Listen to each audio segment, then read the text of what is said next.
এই চ্যানেলে সম্প্রচারিত সকল খবরই সচেতনতামূলক এবং শিক্ষণীয়, কোনো কিছুই প্রভাবিত নয়। পশ্চিমবঙ্গ বিধানসভার আজকে উপনির্বাচনের ফলাফলে ৬-৬ তৃণমূল কংগ্রেস। ৬টির মধ্যে ৬টি আসনেই কিন্তু জিতেছেন তৃণমূল কংগ্রেস।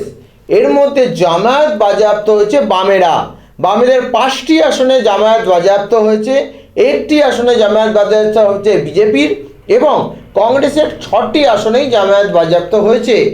দাঁত মুখ খুলতে পারেননি কংগ্রেস এবং বাম। এরা জোট থেকে ভেঙে গিয়ে সম্পূর্ণভাবে লড়াই করলেও কোনো রকমভাবে কিন্তু খুলতে পারেনি খাতা বাম এবং কংগ্রেস। সেই জায়গায় খাতা খোলা অবস্থায় মাদারিঘাটে প্রথম খাতা খুললেন তৃণমূল কংগ্রেস।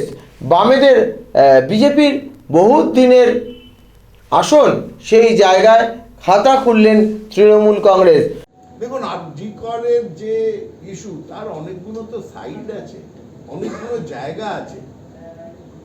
অনেকেই টিভিতে জি কর নিয়ে দিনের পর দিন, ঘন্টার পর ঘন্টা, প্রত্যেক দিন 4 ঘন্টা 5 ঘন্টা নিয়ে নানাভাবে আলোচনা হয়েছে।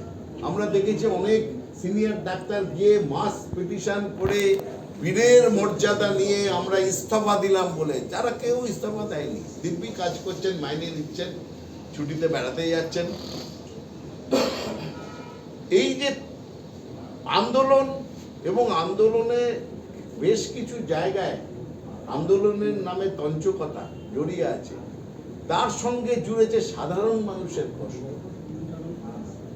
সাধারণ মানুষও অনেক কষ্ট পেয়েছে সেখানে। চিকিৎসা বন্ধ, তারা ঘুরছে হাসপাতালে হাসপাতালে, গরিব মানুষ পাচ্ছে না। সুতরাং এটা একটা দিক।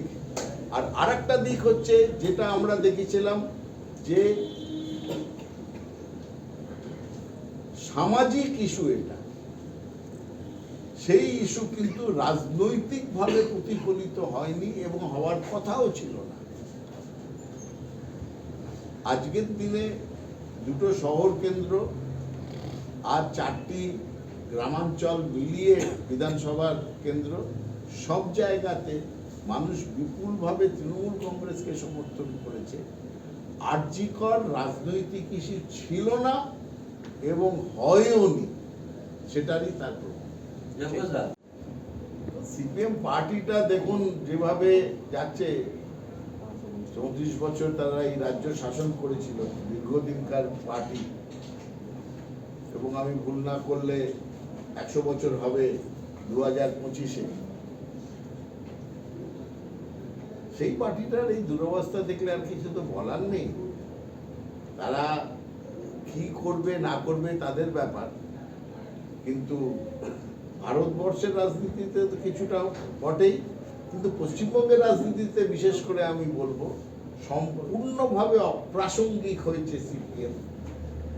এবং তারা আস্তে আস্তে, এবং নৈহাটিতে তাদের যে প্রার্থী, বামফ্রন্টের যে প্রার্থী, সেটা দেখে সাধারণভাবে রাজনৈতিক বিশ্লেষণে মনে হয় যে তাদের সামনে এখন এত বড় প্রশ্ন এসে গেছে যে গণতান্ত্রিক মডেলে থাকবে না আবার চলে যাবে চারু মজুমদার মডেলে। তাদের সামনে প্রাসঙ্গিকতা, মানুষের কাছে গিয়ে ভোট পাওয়ার প্রাসঙ্গিকতা প্রায় শেষ হয়ে যাচ্ছে। তাদের নেতৃত্ব দুর্বলতা। সুতরাং তারা যে সোশ্যাল মিডিয়া কিংবা টিভিতেই বেঁচে থাকবে, মানুষের ভোট পাবে না।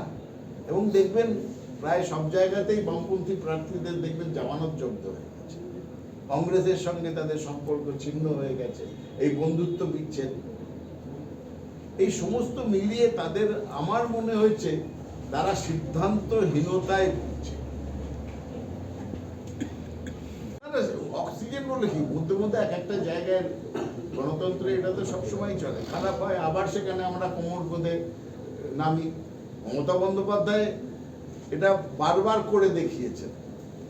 এবং একটা ডাইনামিক পলিটিক্যাল পার্টি যদি হয়, এই ডাইনামিক পলিটিক্যাল পার্টি সব সময় তারা আত্মসমীক্ষা করে।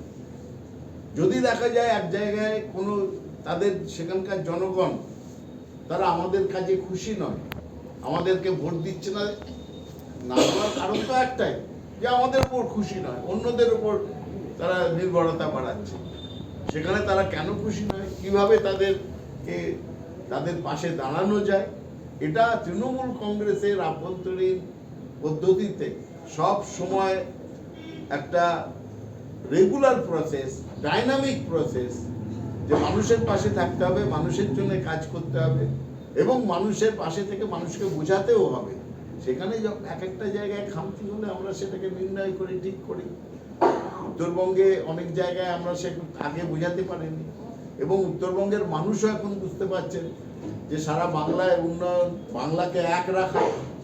অনেকেই তো এসেই বলেছে উত্তরবঙ্গ ভাগ করে দিতে হবে, বাংলা ভাগ করতে হবে। বাংলাকে এক রাখা, বাঙালিকে এক রাখা এবং বাংলার অস্মিতা, যেটা বাংলা তো আমরা গর্বিত তো বাংলার অস্মিতা নিয়ে, বাংলার অস্মিতাকে যে ধরে রাখবে, এগিয়ে নিয়ে যাবে, সেটা মমতা ব্যানার্জি বলেই এই উত্তরবঙ্গের লোক ক্রমশ আবার তৃণমূলের কাছেই ফিরে আসছে। ধন্যবাদ।